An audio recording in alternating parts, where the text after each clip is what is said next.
बिस्मिल्लाहिर्रहमानिर्रहीम। मैं हूं doctor Khan, professor of physics, career counsellor, life coach, master trainer academic and administration. इस video में हम बड़े अहम मौज़ू पे बात करने लगे हैं कि वेव फंक्शन जो है वो कोलैप्स करता है या नहीं करता। अगर करता है तो उसकी वजूहात क्या है। तो सबसे पहले तो मैं बात करूंगा कि वेव फंक्शन कोलैप्स करता है तो उससे क्या मुराद होती है। जब हम वेव फंक्शन की बात करते हैं तो उसमें वेव का लफ्ज़ भी आ रहा है। तो यहाँ हम श्रोडिंगर वेव इक्वेशन का जो फ़लसफ़ा है वो ये है कि पार्टिकल की हमने इन्फॉर्मेशन लेनी है वेव के ज़रिए, यानी प्रोबेबिलिटी के ज़रिए। तो जब हम वेव फंक्शन की बात करते हैं तो पार्टिकल जो है उसके साथ एक वेव अटैच होती है। उस वेव फंक्शन की वेव की इन्फॉर्मेशन लेने के लिए हम वेव फंक्शन अटैच कर देते हैं। तो वेव फंक्शन कोलैप्स होने से यहाँ ये मुराद है कि वो जो सिस्टम है उसके पास वेव पार्टिकल डुअलिटी के हवाले से दोनों किस्म की इन्फॉर्मेशन होती हैं, पार्टिकल की भी वेव की भी, जिसको हम सुपरपोजिशन ऑफ द स्टेट्स कहते हैं। और ये अनसर्टेनिटी प्रिंसिपल में मना करता है कि दोनों चीज़ों को आप एट ए टाइम नहीं ले सकते, इसलिए एक को हम कंसिडर करते हैं और जब एंड पे जाते हैं तो दूसरी इन्फॉर्मेशन हमारे पास आ जाती है, पहली गायब हो जाती है। इसको हम collapsing of the wave function कहते हैं।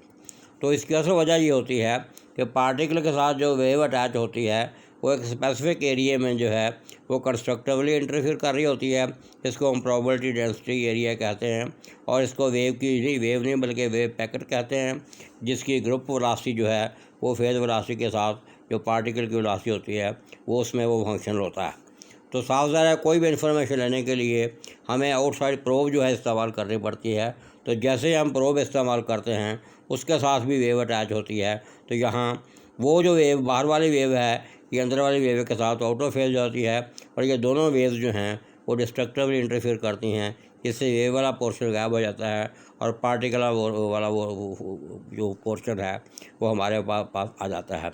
मतलब फ़र्ज़ करें कि ये एक हमारे पास पार्टिकल वेव दोनों हैं, उसकी इन्फॉर्मेशन हमने उसमें से लेनी है। तो जब हम उसके फोटोन बम्बार्ड करेंगे तो वो इलेक्ट्रॉन के साथ जो वेव अटैच है दोनों आउट ऑफ फेज हो जाएंगी, दोनों डिस्ट्रक्टिवली इंटरफेयर करेंगी।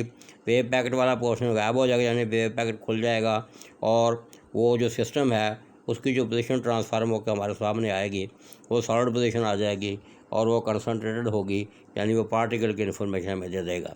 दूसरे लफ्ज़ों में अगर हम इसको एडवांस लेवल पे लेके जाएं तो उसका मतलब ये होता है कि जिसको हम वेव कह रहे हैं बेसिकली वो फील्ड होता है।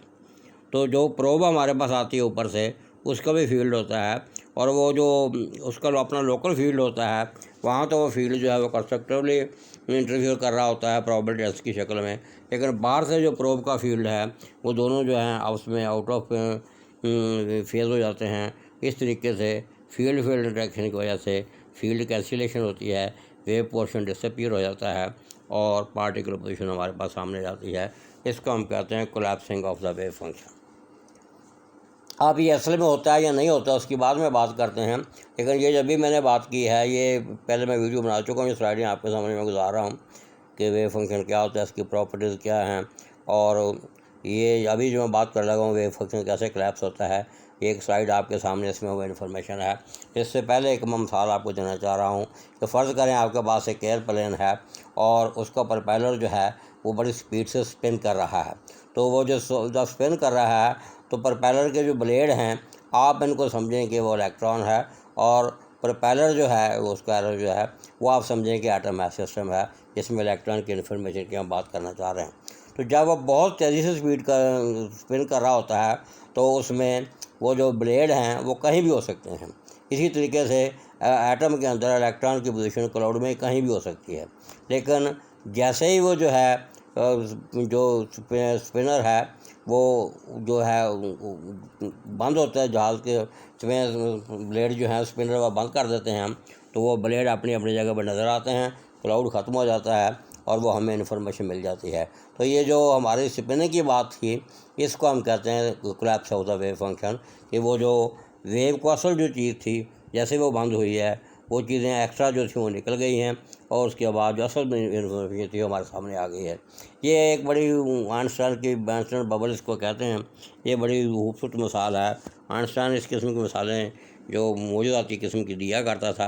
वो कहता है ये इसको समझने के लिए हम ऐसे समझते हैं कि एक जो हमारे पास बॉटल है, बियर की बॉटल जो है, वो बिल्कुल ही ऐसे ही है ये collapsing of the wave function, कि जैसे हमारे पास एक बियर की बॉटल है, उसको हम फेंक देते हैं बूस्टन हार्बर में, तो होता क्या है कि वो बॉटल जो है वो डिसअपीयर हो जाती है और पूरा जो हार्बर है उसको बबल्स घेर लेते हैं।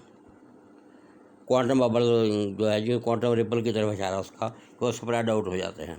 फिर अचानक हम देखते हैं कि वो बोतल दोबारा वापस आ जाती है और वो सारे के सारे बबल यानी क्वांटम रिपल जो है वो गायब हो जाते हैं। तो ये इस तरीके से वो मिसाल देता है कि पहले जो वेव फंक्शन हमने अटैच किया था, उसके बाद जब इन्फॉर्मेशन हमारे पास दोबारा आ गई है, तो वही वेव फंक्शन जो हमारे लिए इन्फॉर्मेशन लेके आना था वो कोलैप्स हो गया है और इन्फॉर्मेशन हमें दे गया है। अब तो सवाल ये पैदा होता है, ये ईपीआर पैराडॉक्स में जिसकी मैंने बात की थी, ये 3 बंदों की डिबेट थी, कि ये जो मैंने बात की है इसकी कोई टेक्निकल जस्टिफिकेशन है कि नहीं, कि एक्चुअली जो है वो वेव फंक्शन कोलैप्स होता है या इसका मतलब कुछ और है। इसका मतलब ये है एक्चुअली वो वेव फंक्शन जो है वो कोलैप्स नहीं होता।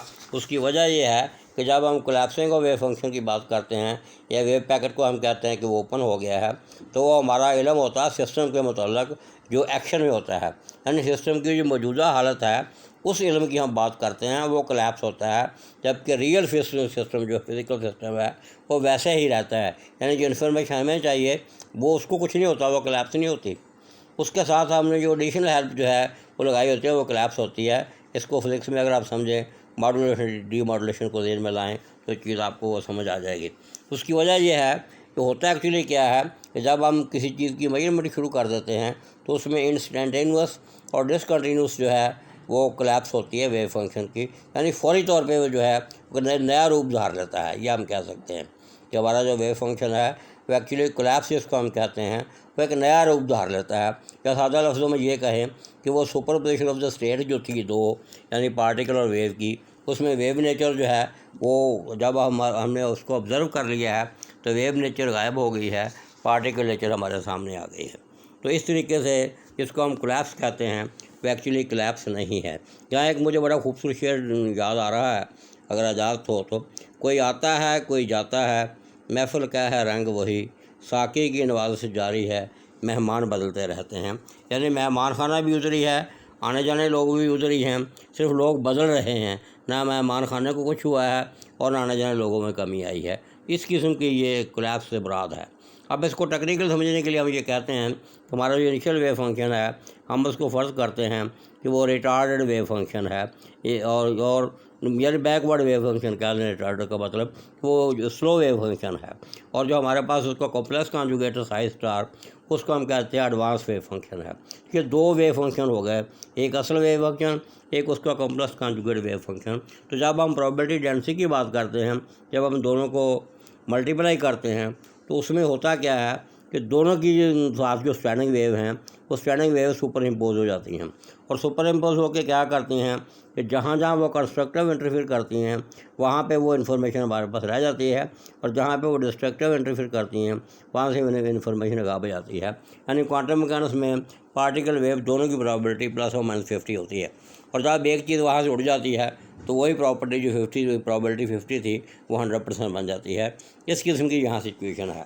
इसको अगर आपने मैथमेटिकली समझना है तो ये आगे एक बड़ी अच्छी मिसाल आ रही है। ये डायग्राम में बताया गया है कि सारी प्रोबेबिलिटी ख़त्म हो गई और एक ये एडवांस और जो बैकवर्ड रिटार्डेड वेव फंक्शन था, जब वो मिला तो वो दोनों जो है जो चीज़ें कॉमन थी उन्होंने ले ली, बाकियों को कैंसिल आउट कर दिया। ये स्लाइड एक बड़ी अहम है जो आपके सामने मैं दिखा रहा हूँ कि उसमें वेव फंक्शन की इनिशियल स्टेज में इनिशियल पोजीशन बताई गई है कि वेव फंक्शन दो कंपोनेंट पे है, सिग्मा साई आई और फाई आई, और यहाँ सिग्मा साई आई जो है ये वो प्रोबेबिलिटी है जो कोलैप्स कर सकती है या नहीं कर सकती, या डिस्ट्रक्शन है उसकी ट्रांसैक्शन की, इसको हम क्वांटम हैंडशेक आगे कहेंगे। उसके बाद अगर इस डायग्राम को थोड़ा सा गौर से देखो तो में लिखा हुआ है एम, तो एम से मुराद है माइक्रोस्कोपिक ऑपरेटर, यानी अब इसको मेजर करने की कोशिश कर रहे हैं। पहले इसमें दो चीज़ें हैं, प्रोबेबिलिटी डेंसिटी भी है और उसके बाद असल वेव फंक्शन भी है, यानी पार्टिकल की इन्फॉर्मेशन भी है, वेव की इन्फॉर्मेशन भी है। जैसे ही हमने इसको मेजरमेंट सिस्टम में डाला और मेजरमेंट मुकम्मल हुई तो आगे आपको जो आ रहा है वो सिर्फ नज़र आ रहा है फाई आई, यानी सिग्मा साई आई जो है वो गायब हो गया है। तो ये इसको हम कहते हैं collapsing of the wave function, कि जो प्रोबेबिलिटी वेव की थी वो आगे जो है वो ख़त्म हो गई है। पार्टिकल की जो हमारे पास प्रोबेबिलिटी थी वो मैक्सिमम होकर हमारे पास सामने आ गई है। इसको हम कहते हैं ट्रांसैक्शन या क्वांटम हैंडशेक, इसमें नीचे लिखा हुआ है। तो इसको हम दूसरे लफ्ज़ों में, सादा लफ्ज़ों में जो हम कहते हैं वो ये है कि कोलैप्स जिसको हम कहते हैं या डिस्ट्रक्शन कहते हैं, वो एक्चुअली वेव फंक्शन का डिस्ट्रक्शन नहीं है बल्कि इंटेंजलमेंट का है। इंटेंजलमेंट का हम कहते हैं कि क्लोजनेस, कि पहले वो बहुत करीब करीब थे, जब मेजरमेंट मुकम्मल हो गई है तो वो दूर दूर हो गए। इस किस्म की बात हम करते हैं। क्वांटम मैकेनिक्स को समझने में सबसे ज़्यादा अहम चीज़ जो है, कोई हम थॉट एक्सपेरिमेंट बयान कर दें या उसके बाद हम कोई मिसाल पेश कर दें, फिर क्वांटम मैकेनिक्स जो वो समझ आ जाती है। तो इसी तरीके से इसको समझने के लिए एक मैं मिसाल आपके सामने लाने लगा हूँ। वो बड़ी अच्छी मिसाल है और वो स्लाइड आपके सामने जो नज़र आ रही है आपको, ये एलिस और बॉब की है। इसमें ये चीज़ें सारी बड़ी आसान तरीके से वजाहत आज हो जाएगी। एलिस और बॉब में ये जो डाटा शेयरिंग है, एलिस क्या करती है कि वो बॉब को जो है कुछ तस्वीरें सेंड करती है, इसको मैं डाटा की बात कर रहा हूँ, और उसकी सीक्वेंसेस फ़ोटो की जो है, फ़ोटो जितने भी वो सेंड कर रही है उसको एलिस को सिर्फ पता होता है। इसको हम कहते हैं कोहेरेंस स्टेज। जैसे वो सारे फ़ोटोग्राफ्स जो हैं वो बॉब के पास चले जाते हैं, तो बॉब आगे उनको अपनी मर्ज़ी से जो है वो सॉर्ट आउट करता है अपनी मकसद के मकासद के लिए। वो क्या करता है, उसको रेक्टिलिनियरली भी कर सकता है और डायगोनली भी करता है। दोनों तरीके से जब उसको वो सॉर्ट आउट करता है, सॉर्ट आउट करके अपनी वो मेजरमेंट मुकम्मल कर लेता है। मेजरमेंट मुकम्मल करने के बाद उसके पास वो जो डाटा आता है उसको फिर वो एलिस से शेयर करता है। और ये जो बॉब ने काम किया है इसको हम कहते हैं डीकोहेरेंस, कि जो एलिस के पास इन्फॉर्मेशन थी, ये इन्फॉर्मेशन अब उससे ज़रूरी नहीं मिले। तो जब वो डाटा शेयरिंग होती है तो उसमें होता क्या है कि जैसे जैसे वो बॉब जो है एलिस से डाटा शेयर करता है, तो एलिस उसको बताती जाती है कि कौन सा डाटा जो है उसकी इन्फॉर्मेशन से मैच कर रहा है, कौन सा डाटा उसकी इन्फॉर्मेशन से मिसमैच कर रहा है।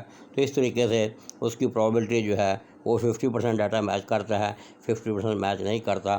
तो ये भी वही भी इन्फॉर्मेशन है कि वो जो डाटा वेव वाला था वो उड़ गया, पार्टिकल वाला जो है वो सामने आ गया, हमारी इन्फॉर्मेशन मुकम्मल होगी।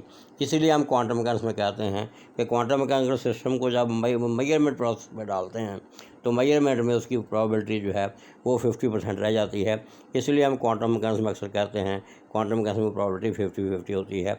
या आगे डायनामिकल कोलैप्स के आगे आपको बात की गई है कि जैसे वो आगे बना हुआ है, वो प्रोबेबिलिटी बनी हुई है, जैसे इन्फॉर्मेशन मुकम्मल होगी कि प्रोबेबिलिटी डाउन हो जाएगी। तो मुझे उम्मीद है ये टॉपिक बड़ा मुश्किल था और आमतौर पे किताबों में या रिसर्च पेपर वगैरह में इसको इस तरीके से बयान नहीं किया जाता।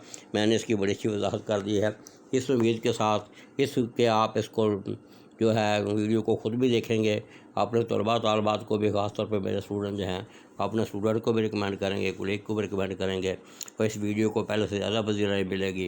अल्लाह ताला आपका हामी व नासर हो। ये सदका जारिया है, इसमें अगर आप पैसा डालेंगे सदका जारी में आपका भी हिस्सा डल जाएगा। Thank you very much. पहले आपने मेरी वीडियो को बड़ी पज़ीराई दी, उम्मीद है कि इसको पहले से ज़्यादा पज़ीराई देंगे। अल्लाह आपका हामी व नासर हो।